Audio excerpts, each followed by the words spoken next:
এটিএমের সামনে দাঁড়িয়ে একজন বৃদ্ধা মা ঝুঁকে পড়েছেন বয়সের ভারে।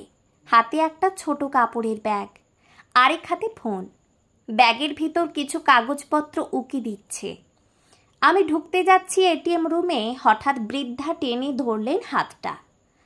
বাবা, তুমি টাকা তুলবে? ভাবলাম গেল বোধহয় কিছু। বললাম, বলুন কি চাই। আমার ধারণা মিথ্যে প্রমাণিত করে বৃদ্ধা বললেন, আমার কিছু টাকা তুলে দেবে বাবা?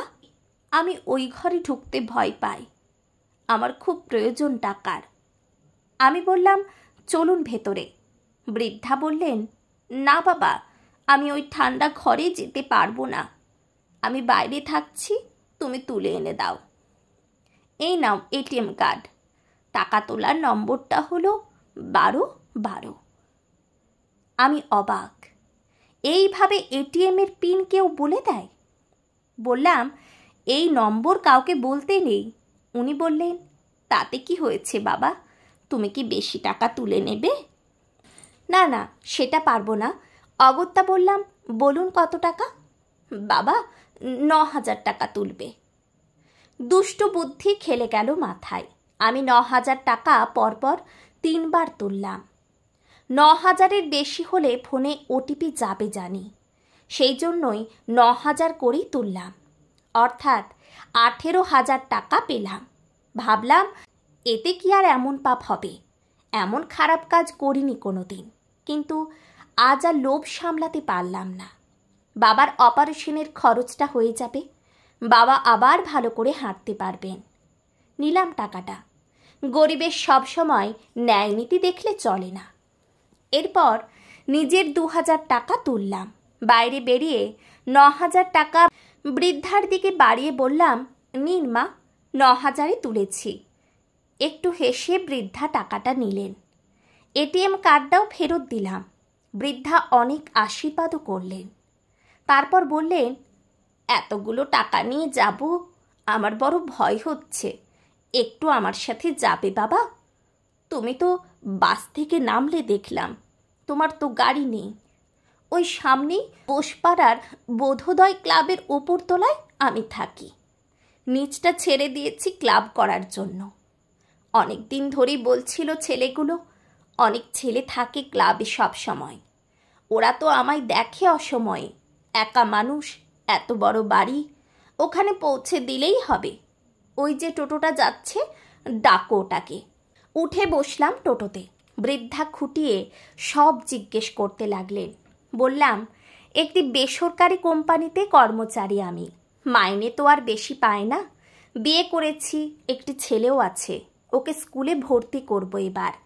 বাবা অসুস্থ, প্রায় হাসপাতালে নিয়ে যেতে হয়, স্নায়ুর গোলমাল।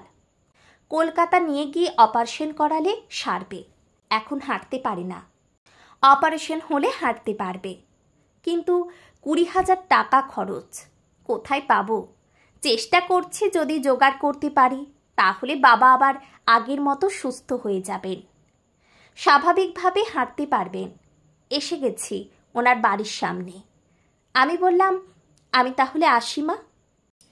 বৃদ্ধা মা কিন্তু ছাড়বেন না, বললেন, তা কি হয় বাবা, আমার বাড়িতে এসে একটু মিষ্টি মুখ না করে চলে যাবে?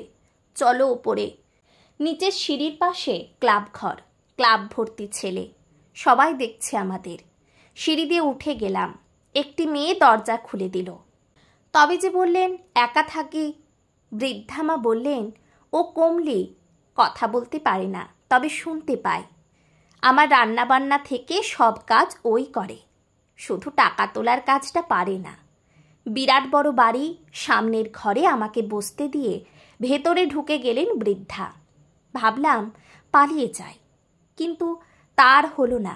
বৃদ্ধা মা ইশারা করতেই কমলি মিষ্টি এনে দিল, অনেকগুলো মিষ্টি, সাথে কয়েকটা কাজু কিশমিশ। তাড়াতাড়ি করে খেয়ে ফেললাম। আমি তাড়াতাড়ি পালিয়ে যেতে পারলে যেন বেঁচে যাই। বললাম, আমি আসি মা এবার। বৃদ্ধা বললেন, একটু দাঁড়াও বাবা, আমি এক্ষুনি আসছি। বলে আবার ঢুকে গেলেন ভিতরে।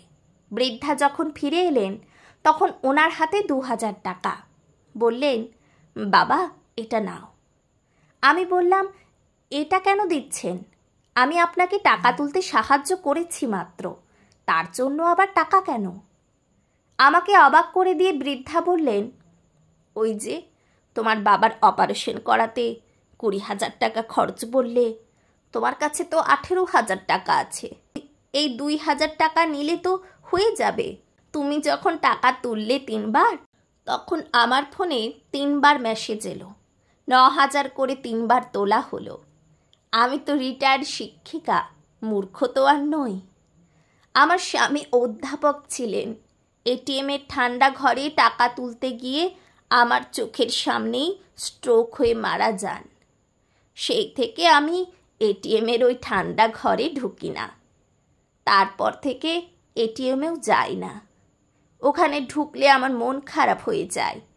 মনে হয় সেই ঠান্ডা ঘরে যেখানে চিরঘুমে ঢুলে পড়েছিল আমার প্রাণবন্ধু। তোমাকে বাড়িতে এনেছিলাম টাকাটা ফেরত নেব বলে।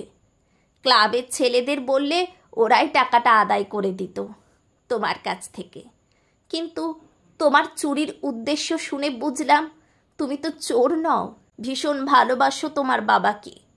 যে সন্তান চুরি করে বাবার চিকিৎসার জন্য, সে তো চোর নয় বাবা, সে এক অসহায় অসমর্থ সন্তান, যে ইচ্ছা থাকলেও বাবার চিকিৎসা করাতে পারে না। আমি নতজানু হয়ে বৃদ্ধা মায়ের পায়ের কাছে ব্যাংক থেকে নেওয়া টাকাগুলো রেখে পা দুটো জড়িয়ে ধরে বললাম, আমাকে ক্ষমা করে দিন মা, আর কখনো এমন করব না। উনি আমাকে তুলে বুকে জড়িয়ে ধরলেন। আমার 2 চোখ দিয়ে গড়িয়ে পড়তে লাগলো জল। চোখের জল মুছিয়ে দিয়ে উনি বললেন, যাও বাবাকে সুস্থ করে তোলো, আরও টাকা লাগলে বলো। এক করুণাময়ী নারীর মাতৃস্নেহে স্নান করে শপথ নিলাম, জীবনে আর কোনো দিনও অন্যায় করব না। পাপ কখনো চাপা থাকে না।